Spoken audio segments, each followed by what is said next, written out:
페이지 135페이지 보시면 정신과로를 어떻게 해야 될까? 정신장애를 어떤 측면에서 이해를 하고 어떻게 관리를 할 것인가? 거기 지금 페이지 135페이지 보시면 도표 있죠? 예, 그 도표로 정리하시면 될 것 같아요. 앞에는 주로 설명드리거든요. 예, 그래서 정신분석 모형에서, 대인관계 모형에서, 사회 모형에서 정신장애를 이렇게 보고 이렇게 치료를 갖다가 하면 되겠다. 그럴 때 환자 치료자 역할은 이거다. 이게 비교적 도표가 정리가 잘 돼 있더라고요. 그래서 그거로 정리를 하시는데 정신분석 모형은 국시에 2번 기출되었고요. 대인관계 모형은 4번 기출되었고요. 사회 모형 2번 기출되었고요.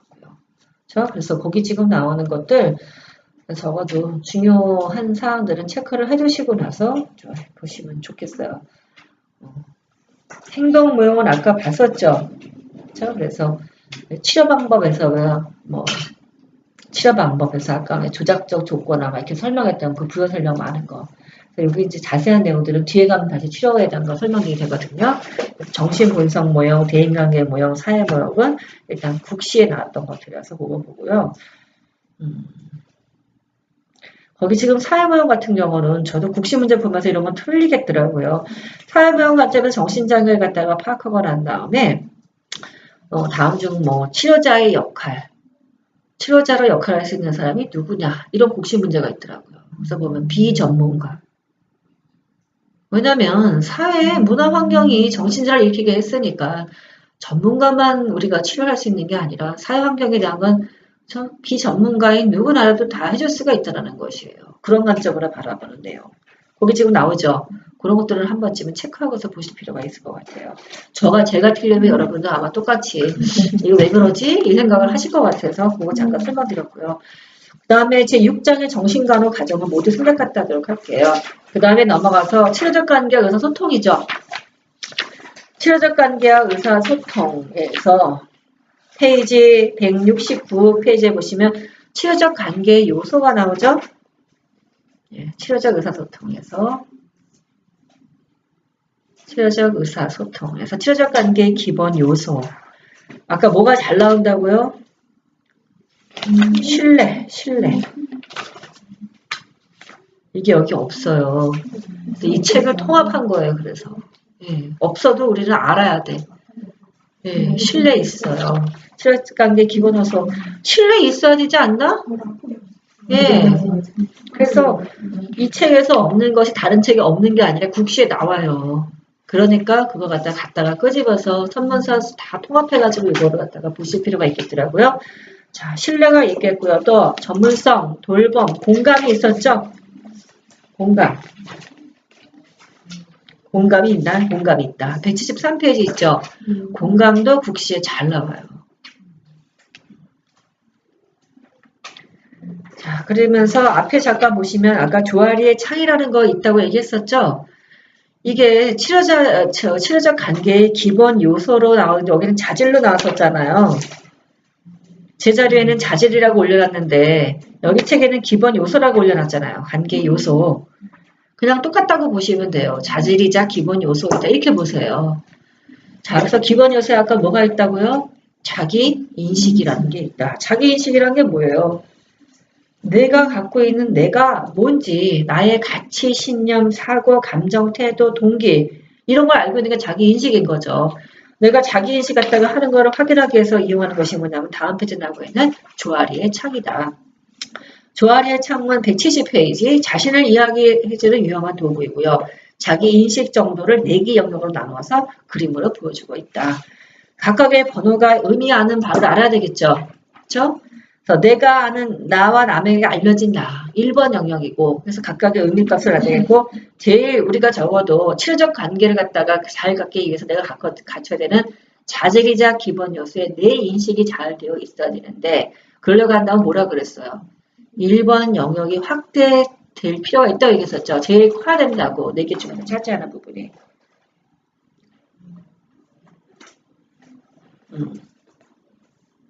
그래서 거기 지금 보면은 B번이 1번이 되게 크죠? 그래서 A, B를 보여주고 나서 다음 중 치료적 그 관계를 형성하기 위해서 저 간호사나 또는 보건교사가 갖춰야 되는 자기 인식이, 그쵸? 비교적 잘 돼 있다. 또는 자기 인식이 돼 있는 거는 도표에서 A냐 B냐 뭐 설명을 해라. 또는 1번, 2번, 3번, 4번을 갖다가 놓고서 조아리의 창에서 이거를 설명해 봐라. 1번이 뭐냐. 그쵸?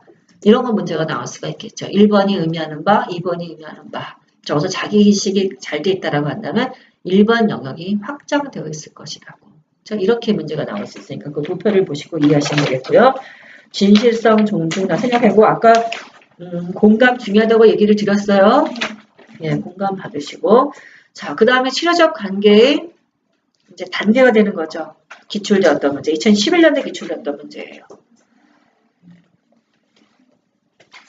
그것도 여러분이 공부하기 좋게 B78페이지에 보시면 각 단계에서 간호사의 과업이 나와요. 예, 시험 문제 그걸 물어봤어요. 2011년도에. 4단계죠. 이걸 보통 뭐라고 하냐면 페플라워의 치료적 단계의 4단계라고 얘기를 해요. 페플라워의 치료적 단계의 4단계.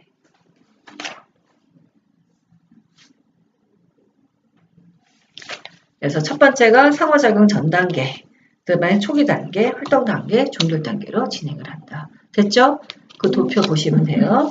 그렇죠. 치료적 단계도 나중에는 끝나서 종결이 되어야 될 거 아니에요. 그래서 치료에서 4단계로 나눈다. 자, 치료적 관계에 장애 요인도 있죠. 그것도 국시에 엄청 많이 나오는 파트라고 말씀드렸어요. 첫 번째가 뭐 부적절한 경계예요. 모든 의료인들은 치료적인 관계가 부적절한 관계를 확장되는 것을 항상 경계를 해야 되겠고요.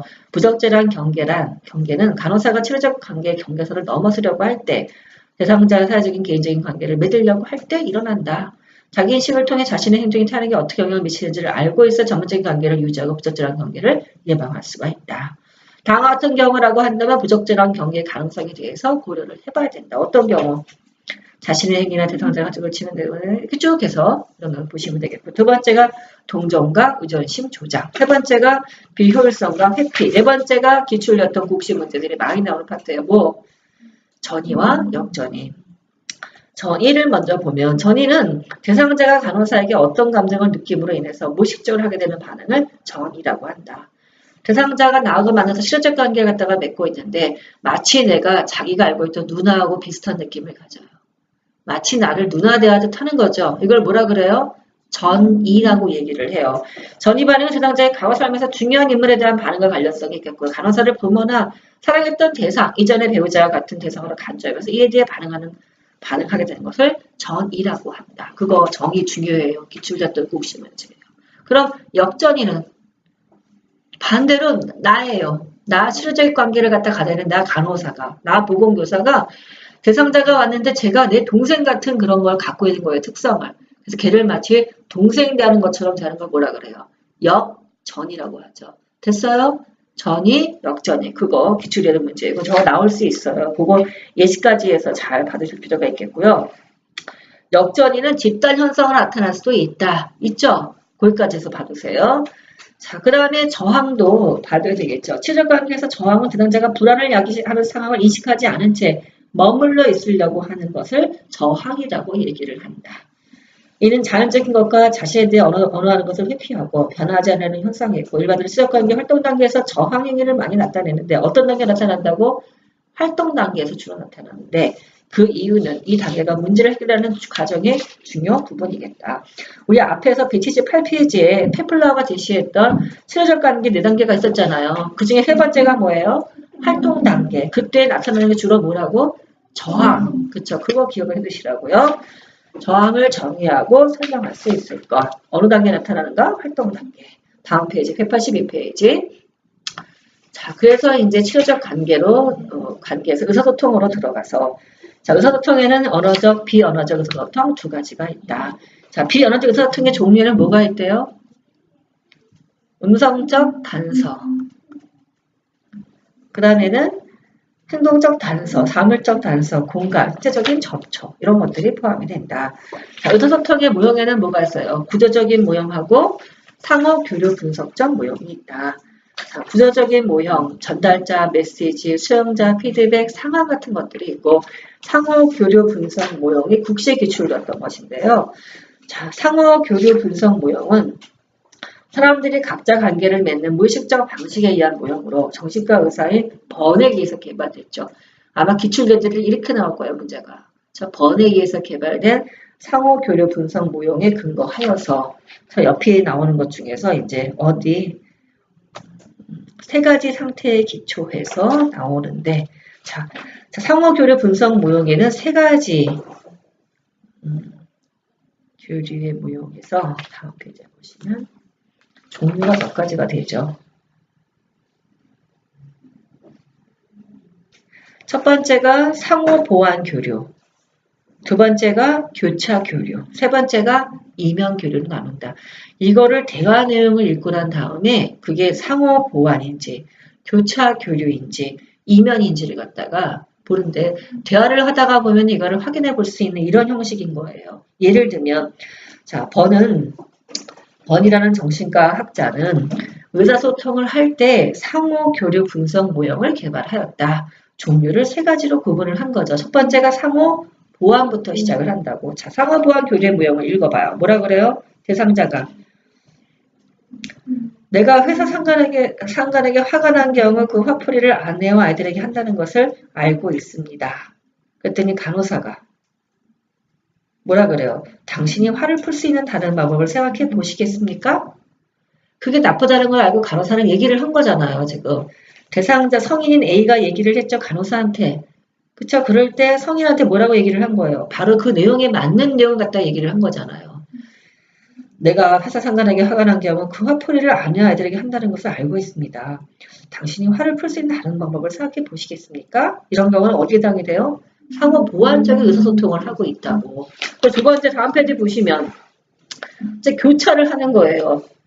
대상자가 내가 상관에게 화가 난 경우 그 화풀이를 아내와 아이들에게 한다는 걸 알고 있어요 라고 대상자가 성인인 간호사한테 얘기를 했더니 보통 남자들은 누구의 모델로? 마치 자기가 부모인 것처럼 간호사인 치료적인 관계자로서 얘기를 해주는 것이 아니라 지금 뭘로 해줘요? 자기가 부모인 역할자로서 생각을 해가지고 얘기를 해주고 있는 거예요. 일반. 네? 보통 남자들은 그것이 괜찮다고 생각하지만 여자들은 그것 때문에 고생을 해야만 합니다. 그럴 때는 이거 뭐예요? 성인과 성인으로서 얘기를 한 것이 아니라 부모의 그쵸 역할자로서 설명 갖다가 해주고 있는 거죠. 이런 걸 뭐라 그래요? 교차적인 교류 모형이라고. 이것도 그렇게 좋은 모형은 아닌 것 같아요. 자, 세 번째는 뭐예요?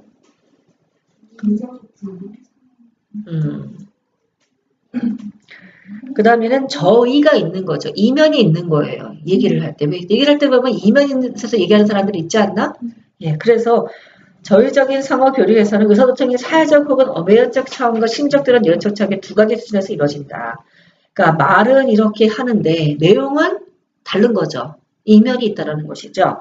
이러한 상호작용은 의사소통하는 사람들의 자신들의 진실한 동기를 감추기 때문에 파괴적으로 되기가 쉽겠고 어느 한 사람이 문제에 대한 해결을 요구하지만 실제로는 상대방이 제시하는 모든 해결책을 부인을 한다. 표면적으로 두 사람이 문제를 해결하는 것으로 보이지만 실제로는 한 사람이 자신의 아동 자아 상태를 통해서 다른 사람이 얼마나 나쁜 부모 자아 상태인지를 보여주게 된다. 자, 나 안에도 뭐가 있냐면 부모로서의 상이 있고, 그죠? 성인으로서의 내 자아가 있고 아동으로서의 자아가 있다고 봐요. 의사소통을 할 때.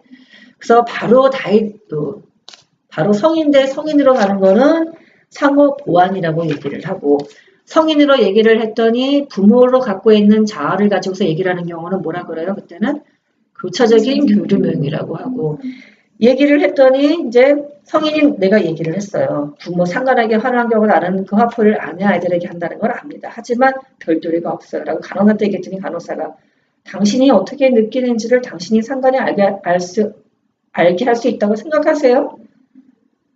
이렇게 얘기를 해요. 그랬더니 그는 분명히 나를 해고하려고 할 겁니다. 지금 얘기 갖다가 보면 어때요? 간호사는 성인으로서 얘기를 했더니 기본적으로 부모의 자아로서 대상자 갖다가 아동으로 생각하면서 얘기를 하는 거죠. 네?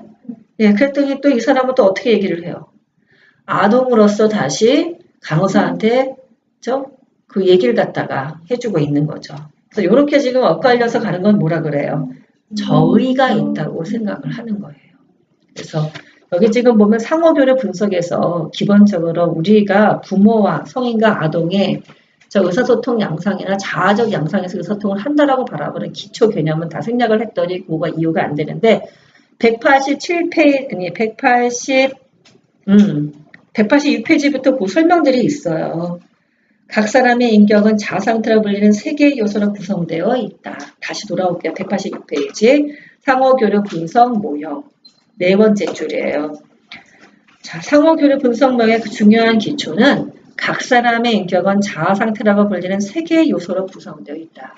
내 안에 있는 3개가 있어요. 내 자아 3개. 어떤 거? 부모 자아 상태, 성인 자아 상태, 또 하나가 아동 자아 상태. 3가지 존재한다라고 생각을 한 거예요, 이 사람은. 의사소통을 하는 걸 봤더니 성인 대 성인으로 하는 경우가 제일 좋은 거죠. 내가 성인에서 성인이 될 때 성인께 답해요. 그런데 보니까 나도 이게 좀 있는 것 같아. 의차적인 교류명을 쓰는 경우도 있고 또 여기 맨 끝에처럼 이면이자 저의적 교류 같은 거 하는 경우가 있다는 것이죠. 화살표 방향을 잘 보고 정의만 보시면 이해가 될 거라고 생각이 들어요. 기출되었던 국시 문제예요. 예제를 가지고서 보도록 하시면 될 것 같아요. 자, 그 다음에 치료적 의사소통 기법들이죠. 시험 문제 기출되었던 거. 여기 보면은 각각이 다 정의가 나와요. 정의 다 공부 싹 해야 돼요. 더 뭐 이거를 빼라 할 수도 없어요. 다 기출되고 있기 때문에. 특히나 여기 뒤에 보시면은 194페이지부터 치료적 의사소통 술하고 나오는 거 있죠. 적극적 경청, 정의, 사례, 근거 3가지 있죠. 예, 그거 공부를 해두셔야 돼요. 그래서 명료화, 그 다음에는 반영하기 기출되었던 거. 명료화, 반영, 초점 맞추기. 예. 국시에는 명료화, 반영, 침묵, 현실감 주기, 직면하기. 그 다음에 우리 나왔던 거 요약하기. 요약이 있나요, 여기? 요약이 없는 거. 하지만 다른 책엔 요약이 있어요. 서머라이즈 하는 거 있잖아요. 지금 얘기하신 거는 뭐뭐뭐 갖다 이야기를 하신 거죠. 뭐 이렇게 얘기를 해주는 거. 이런 이제 요약. 이런 것들이 대표적인 치료적 의사소통의 기술로 들어가요. 정의하기, 예를 알기, 근거를 알기. 다음 페이지 넘기시면 그 다음에 비치료적 의사소통 기술이 나오겠죠. 자, 비치료적인 거. 어떤 것이 들어간대요? 일시적인 안심 2011년도 기출되었던 거. 모든 것이 잘 될 거예요. 이런 얘기 많이 하잖아요. 그것도 199페이지에 보시면 도표로 쭉 나와요. 도표가 편하면 도표를 보시면 돼요. 일시적인 안심. 또 뭐가 있죠? 기출되었던 것 중에 지나친 이견. 이견. 다음 페이지 나오네. 200페이지에. 예. 그 다음에 표현된 감정의 경시. 201페이지. 그 다음에 관계없는 주제로 말머리 돌리기. 그래서 이것도 기출되었던 문제들이에요. 그래서 치료적, 비치료적, 각각의 기술, 그 다음에는 사례, 근거, 여기까지 해서 공부를 하도록 하겠어요. 자, 이렇게 해서 첫 번째 우리가 기초 파트를 다 끝냈어요. 생각보다 좀 어렵죠?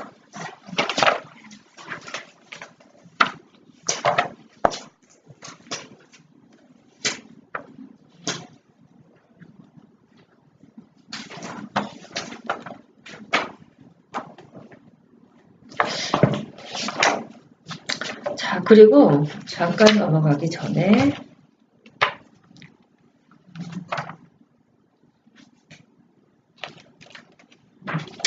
자, 정신간호과정을 잠깐 돌아가세요. 페이지 139페이지를 잠깐 보세요.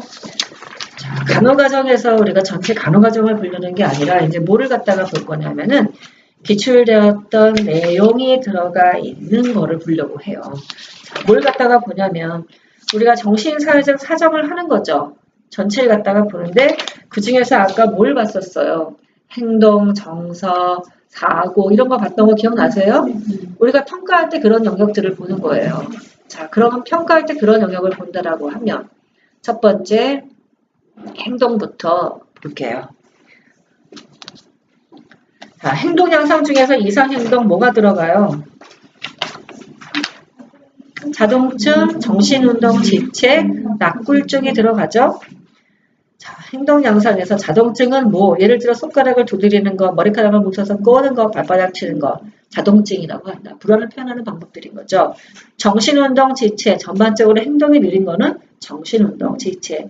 낙굴증은 자세나 위치가 어색하거나 불편하면 계속 무자세로 한 자세로 있는 걸 우리가 낙굴증이라고 얘기를 하죠. 기출됐던 국시 문제. 낙굴증.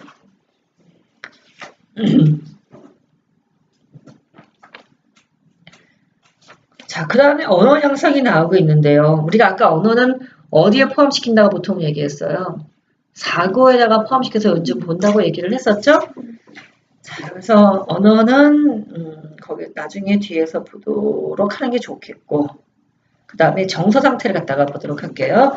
자, 뭘 우리가 이제 간호 가정을 하려면 첫 번째가 사정을 하잖아요. 사정을 할 때 첫 번째가 일반적인 정신상태 사정을 위해서는 행동, 정서, 사고, 언어를 포함한 사고, 지각, 인지 이런 것들을 보는 거죠. 우리가 보통 얘기하는 정신을 본다라고 하는 영역이 그러해요. 첫 번째 그래서 행동을 받고 두 번째가 정서를 보도록 할게요. 정서 상태에서 보는 거는 뭘 본다고요? 기분을 보는데 기분은 어떤 것이 있대요? 우울, 다음 페이지, 들뜬 기분, 불안정한 기분 변화 있죠? 예, 그 다음에는 정동을 본다. 정동, 대상자의 정서 상태가 외부로 표출된 것을 정동이라고 얘기를 하는데 자세, 몸짓, 목소리의 톤, 얼굴 표정과 같은 자료로 가능성을 객관적으로 정동 상태를 서술하게 되는 것이 서술하게 된다. 자, 그래서 이 정동에는 정서 상태가 외부로 표출된 것이에요. 자세나 몸짓이나 목소리 톤을 갖다가 보고 얼굴 표정 보면 알 수 있다. 자, 이 정동에는 어떤 것이 들어간대요?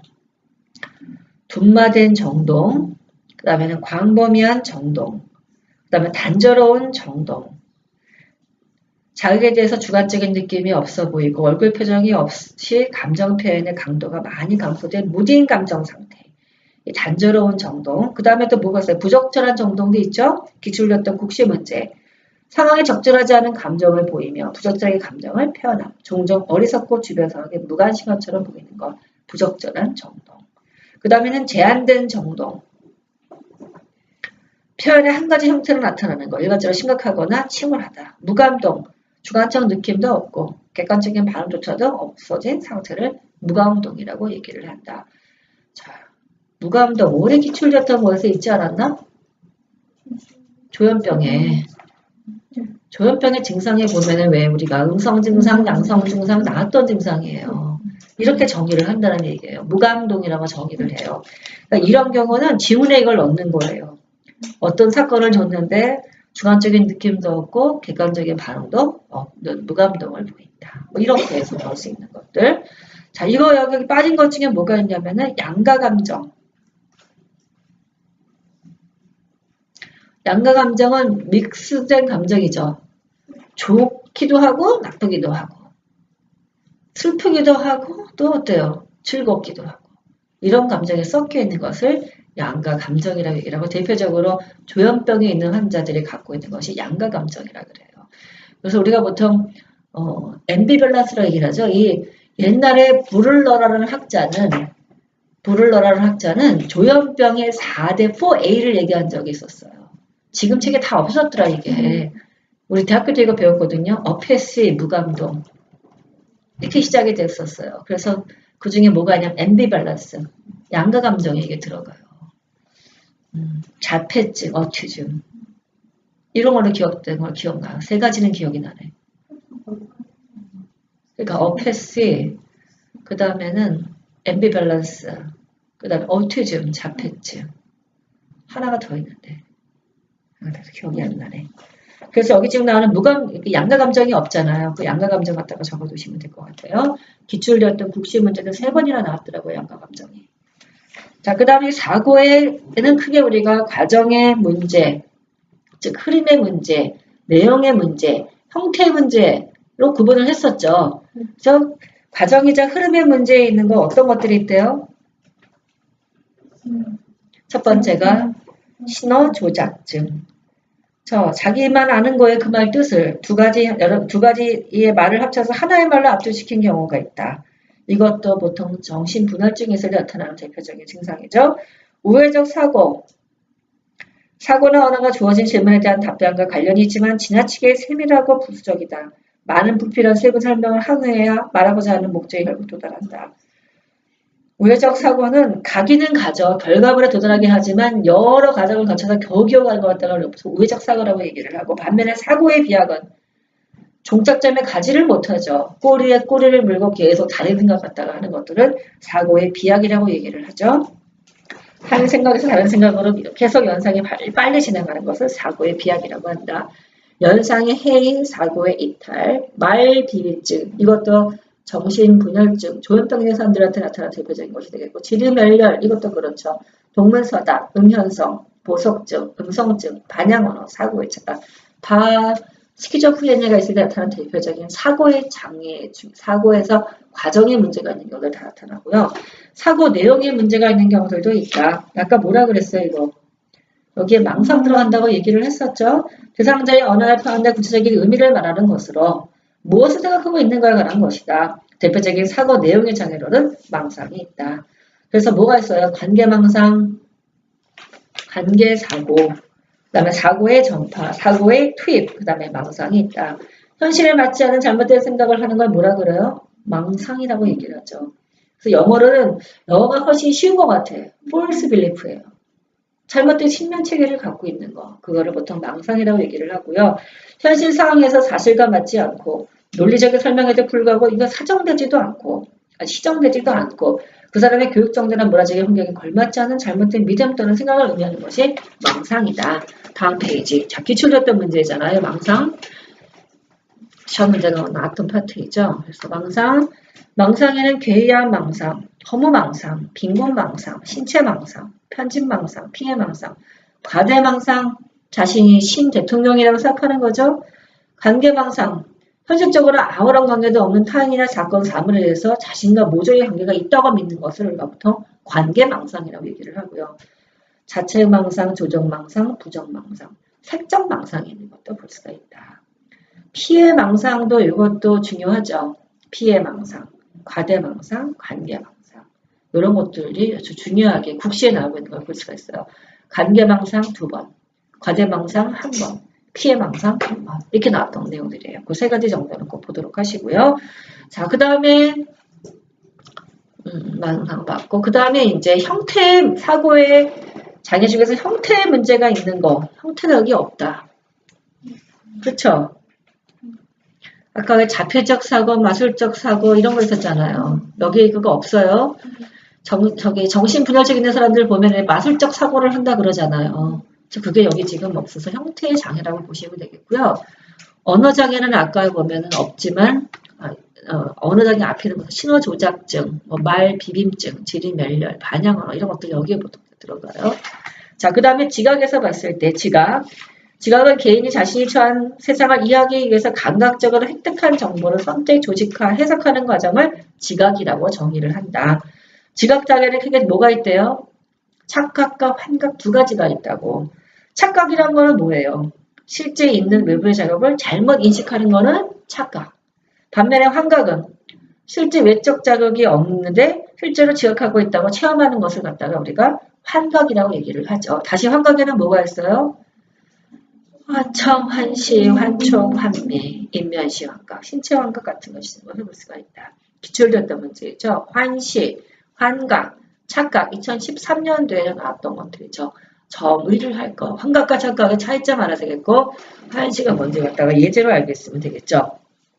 감각과 인지 과정 넘어가도 되겠고요.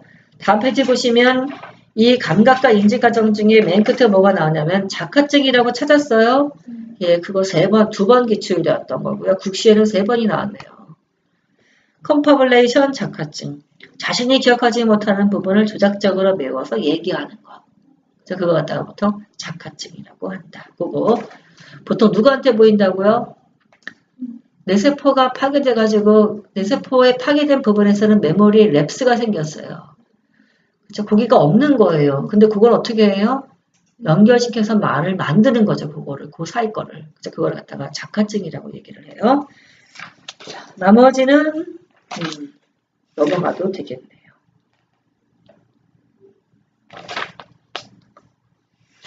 예, 여기까지 같이 해봤어요. 자, 그러면 이렇게 해서 첫 번째까지 다 정리를 했고요. 네, 우리가 정신질환을 볼 수 있을까? 자, 207페이지부터 보도록 하세요. 훑어드릴게요. 예. 지금처럼 훑어도 되죠? 예. 안 보는 것보다 보는 게 더 나으니까. 자, 페이지 207페이지 첫 번째가 불안장애가 나오겠죠? 아까 불안장애 따로, 강박장애 따로였잖아요. 이 책이 엮어서 얘기를 하더라도. 새로 나온 책은 그러면 엮었나요? 분리했나요? 207페이지. 맨 뒤에가 강박장애가 6번으로 나와 있거든요. 6번으로 나와요. 제 8장의 카테고리가 어떻게 됐어요? 불안, 강박장애잖아, 똑같이. 네. 똑같이. 그러니까 워낙 다 이게 불안 따로, 강박 따로.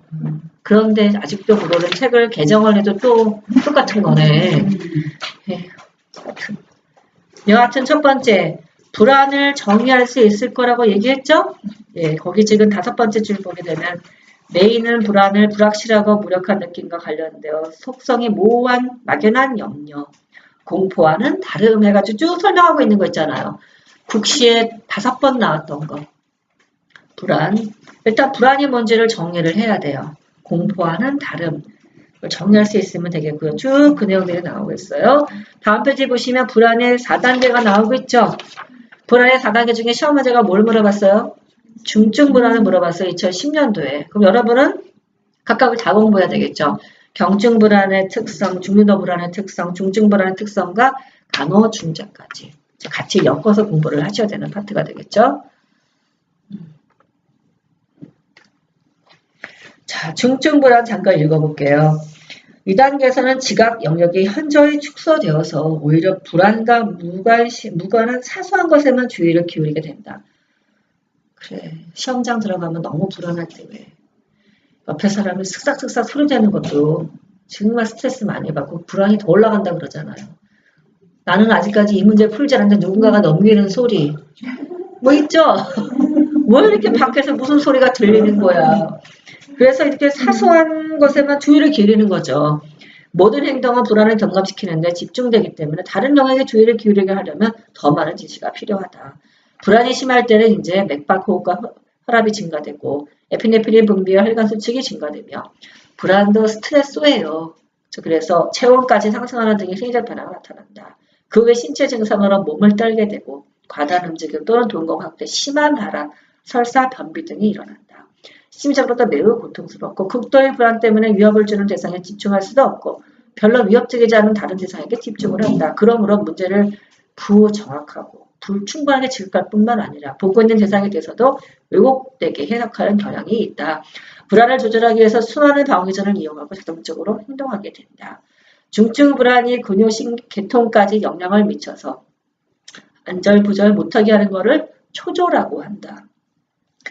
또 불안과 관련 나타난 것으로 긴장이 있는데 긴장 상태의 환자는 감정과 근육의 팽대함을 느끼고 얼굴 표정은 굳어져 있고 손은 떨리고 동작은 급작스럽다. 여기 지금 있는 이유는 뭐냐면 이런 증상을 쭉 표시하고 난 다음에 저 어떤 불안의 단계 중 어떤 단계에 해당되는가 이렇게 물어볼 수 있잖아요. 그래서 거기 보시는데 우리가 아까 보면은 스트레스를 받았을 때 인체에서 생기는 반응들이 있었죠. 그게 지금 언제인 거예요? 중증 불안 상태라고 보시면 쉽게 기억날 거라 생각이 들어요. 되셨죠? 우리가 중등도 불안이 있다고 해가지고 터널 비전이 생겼다고 해서 막 맥박과 호흡이 빨라지지는 않잖아요. 그 단계를 넘어서서 중증이 됐을 때 이런 증상이 발현된다는 거죠. 옆에다가 스트레스 증상 그러면 나중에 저 대변에서 기억할 때 편할 거예요. 자, 그럴 때 간호의 목표는 뭐래요? 불안을 이제 항상 뭐냐면 불안을 아래 단계로 경감시켜주는 거. 중등도 불안일 때는 중증 불안일 때는 중등도로, 중등도 불안일 때는 마일드, 경증 불안으로 이렇게 지금 경감시켜주고 나타나는 것을 갖다가 조금을 확인해서 해결할 수 있게끔 도와주는 것이 되겠죠. 환자를 혼자 있게 하면 더욱 불안이 증가될 수 있으므로 환자와 함께 있어주는 것이 기본이다. 간호중재. 낮고 조용하고 부드러운 목소리로 환자 이야기하는 것이 도움이 되겠고, 만약 환자가 앉아있기 힘들다고 하면 함께 걷는 것도 효과적. 깊게 숨을 쉬도록 돕는 것 또한 불안을 낮추는데 좋은 간호가 될 수가 있다. 자, 2단계를 넘었으면 그 다음 단계는 뭐예요? 패닉, 공황 상태가 되겠죠. 말할 수 없을 정도, 긴장이 각져서 절정에 이르는 성격이 분열될 수도 있다. 쭉쭉쭉 해서 그거를 갖다가 설명을 하고 있죠. 넘어가시고. 불안에 대해서는 원인 이런 것은 다 생각을 할게요. 자, 불안 관련된 질환. 불안장애 질환에는 어떤 것들이 있어요? 공황장애. 시험 문제에 기출했던 거죠. 2009년도 나왔던 거. 특별한 기질적인 원인은 체적으로 생활을 위협하는 자극이 없이 예기치 않게 공황 발작이 반복적으로 발생하는 것을 공황장애라고 얘기를 해요. 정의가 다 알아야 되는 내용들이에요. 왜냐하면 조금씩 차이가 있거든요. 공황 발작 시 나타나는 행동 특성은 다 뭐예요? 이것도 스트레스 증상들이에요. 옆에다가 기억하시면 되겠죠. 공황 발작은 위의 증상들은 적어도 4가지가 갑자기 생기고 10분 이내 절정에 달하는 심한 두려움이나 불편감이 연속적으로 나타나는 것이다. 이렇게 나와 있기 때문에 우리가 뭘 봐야 되는 거예요? 이제 DSM-5에 따른 진단 기준을 봐야 되는 거예요. 막연하잖아요, 이거 지금. 자, 그래서 공황장애 지금 거기 보면 진단 기준 있죠? 자, 여러분 읽어보세요.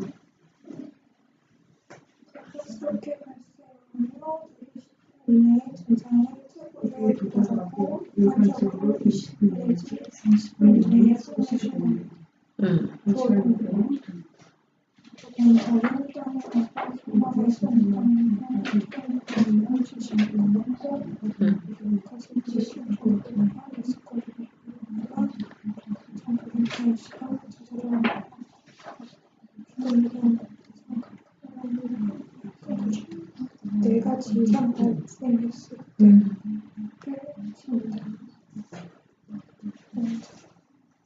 그러니까 공황 발작이 있고 공황 장애가 지금 있는 거죠.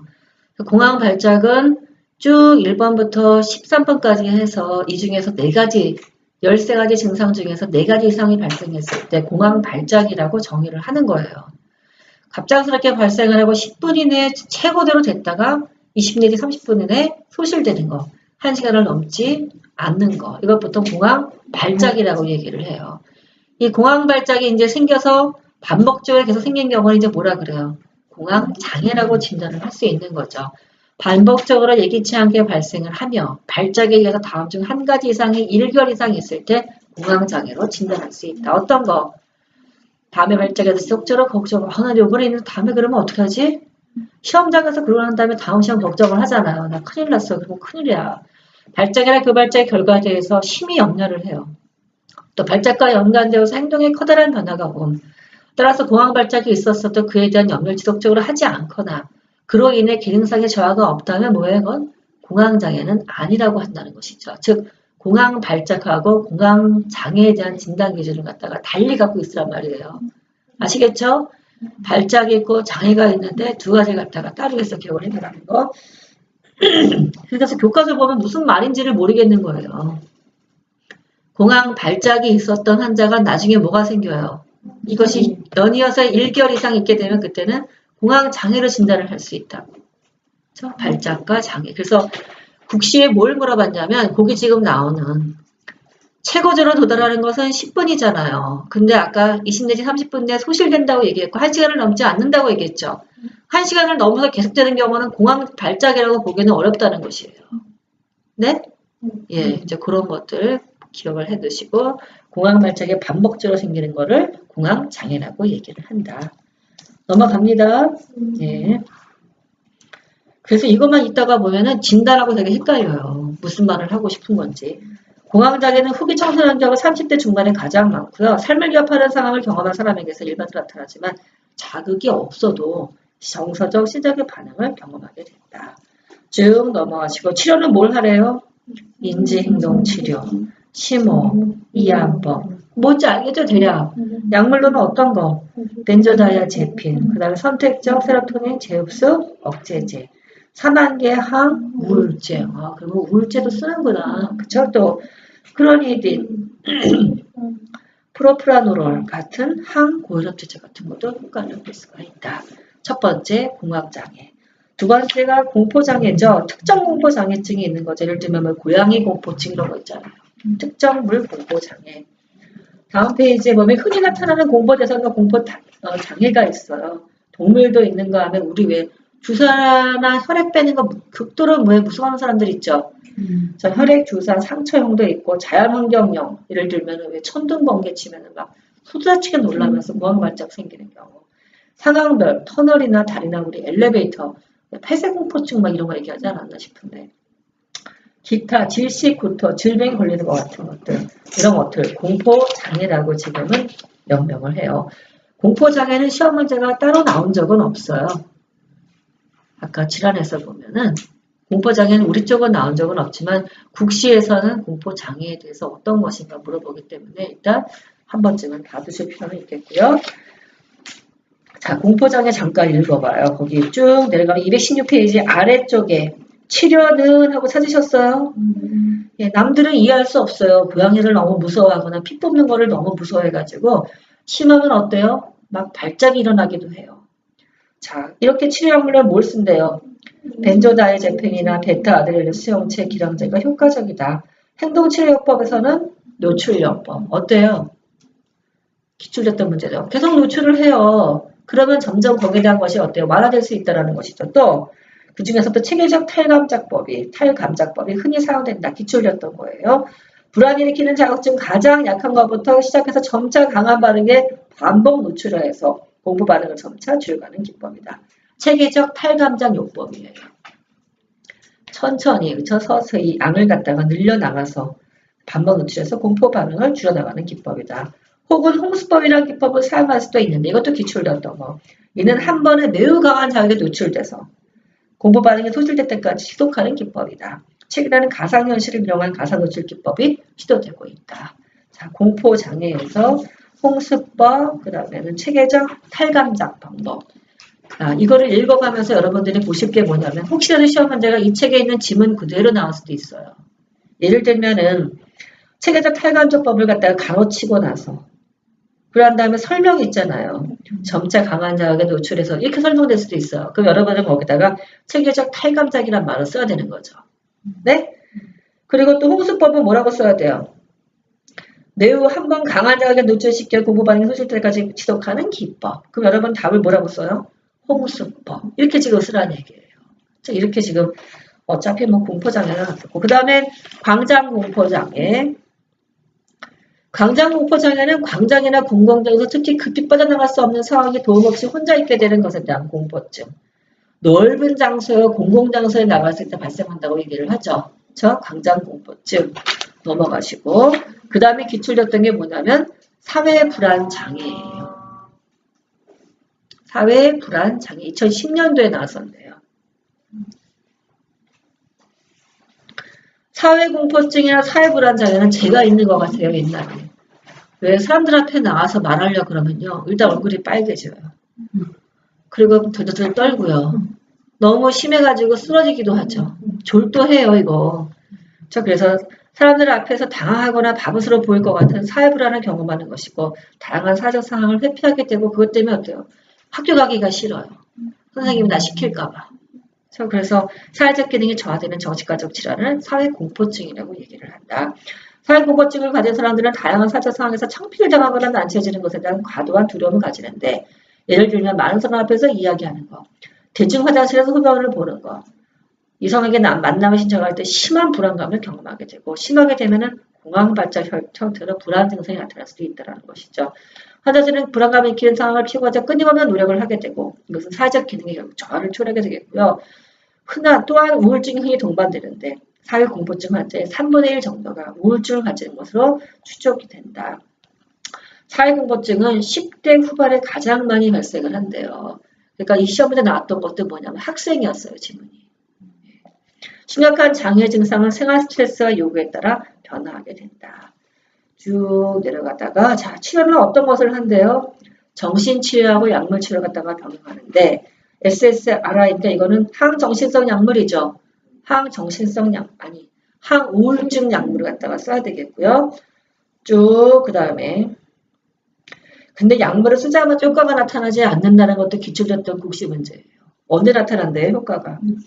6주 후부터 효과가 나타나기 시작해서 11, 16주가 되면 최대 효과에 도달하게 된다. 저 그것도 기억을 하셔야 돼요. 이렇게 물어볼 수 있잖아요. 6주 후부터 효과가 나타납니다. 특정 상황이나 행복과 관련된 사회공포증에는 벤조다이아제핀이나 베타 차단제를 사용할 수 있겠고 이들 약물을 불안한 유발 행위를 하기 전 그렇죠. 내가 나누는 사람들 앞에 서서 말을 할 때 그런 상황이 예측될 때 그 전에 투약을 한다던가 또 불안이 유발되는 상황 30분에 60분 전에 구응하도록 한다. 정신치료는 인지행동요법을 갖다가 해야 되겠죠. 심리치료, 인지재구성, 상황노출연습 등으로 구성되고 약 12주 세션으로 이루어지게 되고 개인치료나 집단치료가 이루어진다. 사회불안 장애에서 집단치료를 물어봤다고 얘기했었죠. 2010년도에 쭉 넘어가시고 자, 그 다음에 범불안 장애도 2011년도 시험 문제 나왔었어요. 범불안 장애는 말 그대로 뭐예요? 예, 일상생활에 도저히 이게 불안을 일으킨다고 생각되지 않는 것들이죠. 예를 들면은 매달 날라오는 세금 고지서가 날 불안을 일으켜요. 그런 것들 있잖아요. 그래서 이런 거에서 불필요한 거 아무래도 이거 같아. 고지서를 내가 받았나 못 받았나 난 너무 중요해요. 그래서 막 전화를 하게 돼요. 이것도 범불안 장애 같아. 그래서 회사원이 매달 날라오는 세금 통지서에 대해서 불필요한 걱정을 하거나 또는 공부 잘하는 딸이 대학 입시에서 실패할까 봐 끊임없이 걱정하기도 하는 거. 그래서 이런 것들인데 범불안 장애는 만성적이고 광범위하고 지속적인 불안을 느끼는 장애로 보통 6개월이나 그 이상 지속될 때 보통 범불안 장애라고 얘기를 해요. 그래서 특징이 뭐예요? 부유불안이 특징이에요. 부유불안이 특징이고 수익인의 긴장 상태가 있고 자율신경계의 긴장 증상이 있으면 대상이 있든 없든 항상 불안하고 지나치게 조심성이 많아서 군대 보초병과 같이 늘 몸을 긴장시킨다. 따라서 사회에 적응하는 것이 어려운 것을 볼 수가 있겠죠. 행동 특성이야 뭐 어떤 일이나 같은 예기 불안이 있어요. 그것도 기억을 하세요. 예기 불안이란 말. 예, 범불안 장애에서 예기 불안이란 말. 어떤 것이 꼭 일어날 것 같아. 그래서 안절부절하고 근육통의 만성적 긴장 같은 것들이 있겠고 이상의 증상이 적어도 3가지 이상 있을 때 범불안 장애라고 한다. 그러면 여러분 DSM-5에 보면은 범불안 장애 어디 있을 거예요? 그 아래 나오나 그쵸? 범불안 장애 뭐래요? 직장이나 학업과 같은 수많은 일상생활에서 지나치게 불안하거나 걱정을 하고 그 기간이 최소한 6개월 이상으로 그렇지 않은 날보다 그런 말이 더 많아야 한다. 이런 걱정을 조절하기 어렵다고 느낀다. 불안과 걱정은 다음 6가지 증상 중 적어도 3가지 이상 증상이 관련되어 있을 때 그때 뭐라 그래요? 범불안 장애다라고 진단을 한다라는 것이죠. 되셨죠? 예, 그래서 범불안 장애하고 정상적 불안을 구별하는 것 거기 DSM-5에 보면 나와 있는 내용들 정리를 해놨어요. 그거 보시면 되겠죠? 예. 근데 나는 정말 세금 고지서가 안 날라올까 봐 걱정이에요. 그래서 연체 이자를 낼까 봐 걱정해서 먼저 전화를 막 하는 거예요. 그래서 또 전화를 하면서도 생각을 해요. 나 범불안 장애 같아 그래도. 연체되면 무슨 아픈 트라우마가 있었던가. 네. 그러니까 네. 생기는 거 아닐까요?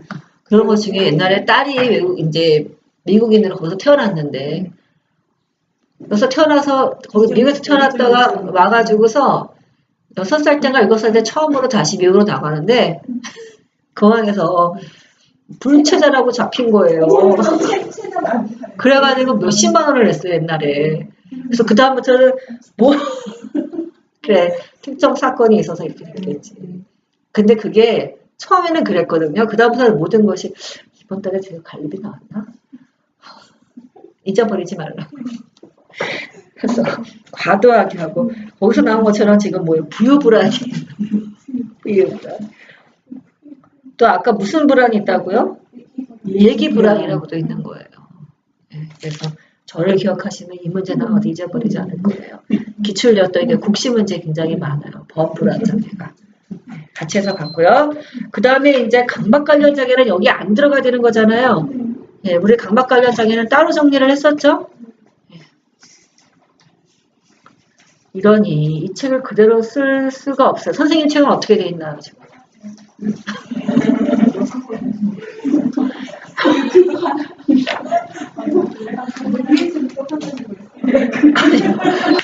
뭐야, 219페이지? 아, 뭐야, 그럼. 그렇다고 개정을 내지 말았어야지.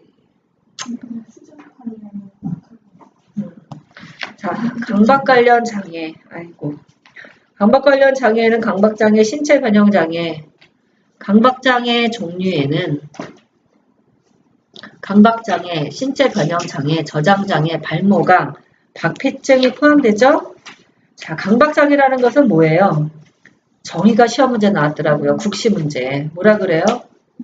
자신의 의지와는 상관없이 반복적인 사고, 반복적인 행동을 되풀이하는 것을 강박장애라고 정의합니다. 찾으셨죠? 예. 이것은 병적이고 저항할 수 없는 충동이고 불안의 감정적인 표현이다. 환자의 의식적인 욕구와 기준과는 상반되는 것으로 본능과 초자의 내적인 힘들게 갈등의 결과이고 일반적으로 경한 정도의 강박적 사고와 강박적 행동을 흔히 볼 수 있는 심적인 현상인데 그걸 넘어섰을 때 우리가 장애라고 얘기를 하겠죠. 강박장애 환자는 내가 하는 이 생각이나 행동이 이게 비현실적이라는 거 알아요. 그래서 의식은 있는 거예요. 리얼리티가 있어요. 자신이 갖고 있는 강박적인 생각이 비합리적이고 병적이라고 생각하지만 이걸 어떻게 해요? 피할 수 없고 계속 하고 있는 거죠. 그래서 그럼에도 불구하고 계속 그 생각을 되풀이하는 것을 생각이나 행동을 되풀이하는 증상을 가진 것을 얘기를 한다. 대부분의 경우에 강박적인 생각은 강박적 행동을 통해 일시적으로 완화될 수가 있다. 예를 들면 손닦기 있잖아요. 손닦기 깨끗해야 돼. 그럼 강박적으로 생각을 하죠. 그러면 손을 씻으면 좀 어때요? 이게 좀 완화가 돼요. 그래서 우리가 강박증 환자의 손닦기 행동 제일 많다 그러잖아요. 이거 스탑 안 시켜요. 왜냐하면 이걸 통해서 뭘 할 수 있기 때문에 불안을 완화할 수 있기 때문에 손을 닦아야 불안이 완화가 되는 거예요. 그거 갖다가 만약 못 닦게 하게 되면 이 사람은 공황 상태에 빠져요. 발작을 정말 해요. 그래서 우리가 어떻게 하냐면은 손 닦기를 100번 하는 사람이에요. 오늘 100번 닦아야지. 그럼 어떻게 해요 이거를? 오늘은 99, 내일은 98. 점차적으로 줄여주는 것이 기본적인 간호의 중재 방법이에요. 이와 같이 강박장애의 특징은 자각적인 강박감이다. 그에 대한 저항, 그러니까 병식이 있다는 점이다. 자기가 문제가 있는 걸 알아요. 저 병식이 있다는 점이다. 자, 그래서 다음 페이지에 보시면 다른 모든 일 잊어버리고 다만 한 가지의 생각에만 집착하는 상태를 강박적 반추라고 하는데 한 가지 생각에만 몰두하는 건 강박적 반추라고 하는데 운명, 창조, 무한성이 철학적인 형이사회적에서 다 주하고 자, 이런 사람들이 주로 쓰는 이러한 불안을 제거하기 위해서 환자는 정신 에너지를 신체 활동으로 돌리는 의식 행동을 반복적으로 행하는 그 다음에 취소 기전을 사용해서 자신을 보호하려고 한다.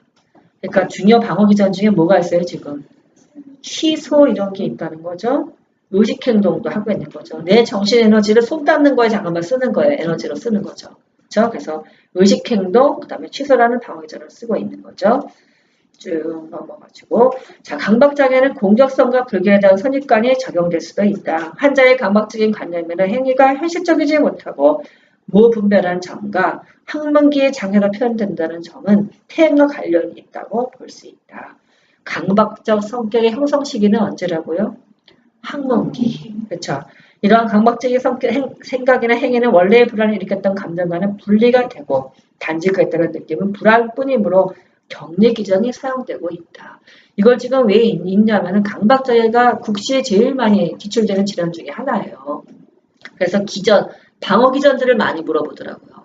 주로 어떤 기전들을 쓰는데 그 정의들 있잖아요. 이래서 이런 기전을, 이래서 이런 기전을. 이렇게 시험 문제가 나오니까 거기 지금 나오는 격리, 대행, 취소, 의식 이런 것들 있잖아요. 그런 것도 기억하시고 또 강박장애 자영하는 중요 방어 기전들은 뭐가 있대요? 반동 형성도 있는 거죠. 반동 형성은 겉으로 나타난 태도나 언행이 그 사람이 억압된 충동과는 반대로 나타나는 것이다. 그러니까 반동 형성이라는 단어를 갖다가 빼고 어때요? 거기다 가로치고 그렇죠? 쭉 지문으로 나올 수도 있는 거예요. 자, 이렇게 보시고 심하게 가장되면 부적합한 행동으로 보이게 된다. 병정 성격은 어떤 성격? 학문기적 성격, 강박적 성격과 관련이 있다. 어떤 성격인데? 주의 깊게 세심하고 깔끔한 완벽주의자, 까다롭고 짜증을 잘 내고 시간을 잘 지키고 양심과 청결을 중시하고 끈덕지고 완고하고 인색하는 것이 특징이고 흔히 양가 감정이 강하게 작용해서 무슨 일이든 결정을 내리지 못하고 우유부단하다. 자, 그래서 이 사람들의 그 특징까지 해서 봤고요. 자, 쭉 내려가시면 다음 넘어가기 전에 옆에 보시면은 강박관련 장애의 유형이 나오죠. 첫 번째가 강박장애, 반복적 사고와 반복적 행동을 되풀이하는 것, 신체 변형 장애, 저장 장애. 그 다음에 기출됐던 문제가 발모강이죠. 모발 뽑기 장애, 모발 뽑기 장애.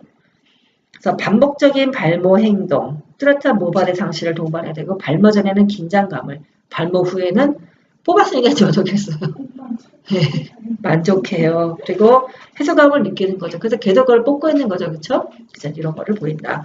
피부 뜯기 장애도 있다. 기출됐던 문제를 포함해서 봤고요. 약물, 나머지 다 생략을 할게요. 그 다음에 신체 변형 장애도 있다. 자, 거기까지 같이 해봤습니다. 간호가정, 간호진단 넘어가시고 간호계획과 중등도구라. 거기 지금 페이지 226페이지에 뭐가 나오냐면 아까 불안 수준이라고 있었잖아요.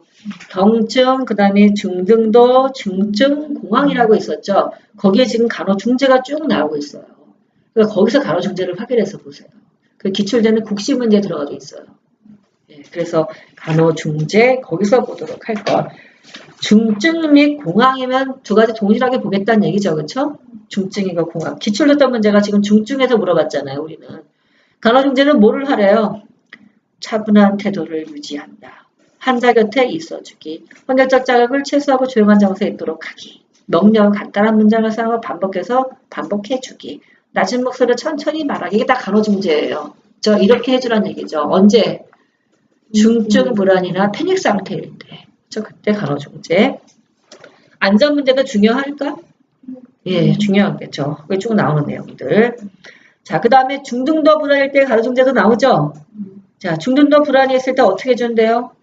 불안을 규명하도록 환자를 도와주고, 불안을 야기하는 상황을 예견하도록 하고, 관심을 보이게 한 비언어적인 표현을 사용하도록 하고, 환자의 걱정들은 근심에 관해서 이야기하도록 격려하도록 하고, 쭉 나오는 내용이 다 간호중재 내용들이에요. 거기서 보도록 하세요. 예, 넘어가시고.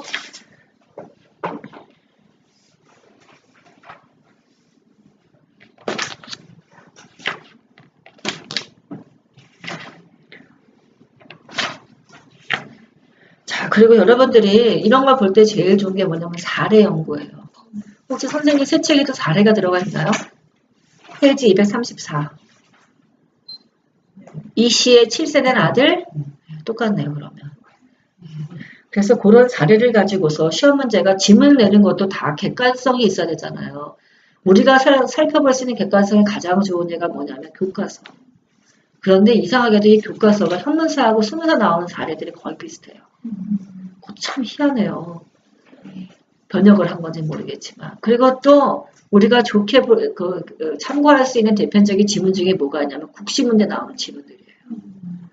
헷갈릴 수 있잖아요. 그럴 때 지문 연습을 갖다 하는 것들이 이런 책에서 그 내용들을 보시면 제일 좋겠더라고요. 그래서 데이터를 갖다가 쭉 읽고 난 다음에 그때 간호 계획, 그죠? 이런 것들을 보시면 좋겠어요. 첫 번째가 불안이자 강박 관련 장애 두 가지 나눠서 같이 해서 봤고요. 그 다음에 외상 및 스트레스 관련 장애 시험 문제 많이 나왔던 파트죠. 또 나올까? 2007, 2012, 2016년도 지금 3번 이렇게 계속 나오고 있는 파트인데 어때요 여러분들은? 나온다고 생각 들어요? 나온다고 해야지. 나온다고 해야죠. 연속해서 나온다니까요. 외상후 스트레스 장애 나오죠? 자, 외상후 스트레스 장애란 필적이거나 위협적인 죽음, 심각한 손상 또는 성적 폭행을 직접 경험한 것이 옛날에는 들어갔었잖아요. 지금은 내가 직접 경험한 줄 알아도 뭐가 되면 돼요? 목격했거나 아니면 다른 사람한테 내 얘기 일어난 거를 들었을 때도 생길 수가 있다는 것이에요. 옛날에서 DSM-4하고 달라진 것 중에 들어가더라고요. 직접 경험을 하거나 이러한 사건을 직접적으로 목격을 하거나 가까운 가족이나 친구에 일어난 실제적이고 위협적인 사망 또는 폭력 사건에 직면하거나 혐오스러운 사건에 직접적으로 반복 노출되는 경우에 발생하는 것으로 외적 상황으로 인한 스트레스에 대한 반응 증상을 보통 외상 스트레스 장애라고 얘기를 한다. 예를 들면 전쟁, 강간, 고문, 구타 이런 것들 또는 자동차 사고, 산업재해, 비행기 사고, 태풍, 지진, 화재 이런 것들 이후에도 어때요? 외상후 스트레스 장애가 생길 수가 있다는 것이죠. 외상후 스트레스 장애의 행동 특성은 상처받은 사건의 재경험을 해서 고통을 받는 것이다.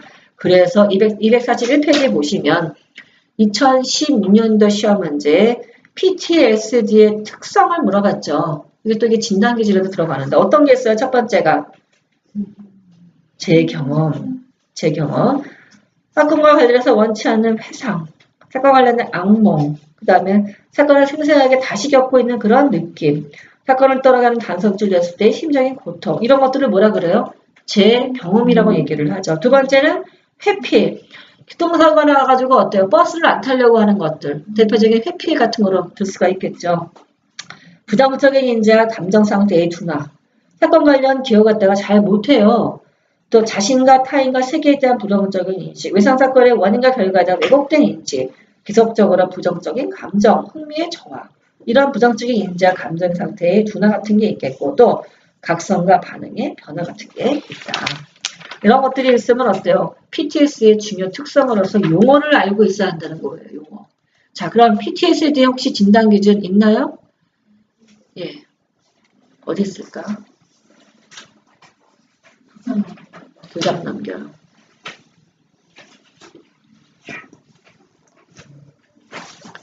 이게 다른 파일이죠. 네.